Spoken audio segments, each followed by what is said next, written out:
নমস্কার, আমার নাম বন্নিশা সরকার। আজকে রবীন্দ্র জয়ন্তী উপলক্ষে আমি একটি কবিতা বলবো।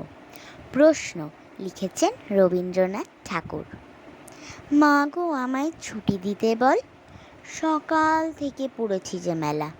এখন আমি তোমার ঘরে বসে করব শুধু পড়া পড়া খেলা। তুমি বলছো দুপুর এখন সবে, না হয় যেন সত্যি হলো তাই। একদিনও কি দুপুরবেলা হলে বিকেল হলো মনে করতে নাই? আমি তো বেশ ভাবতে পারি মনে, সূর্যি ডুবে গেছে মাঠের শেষে।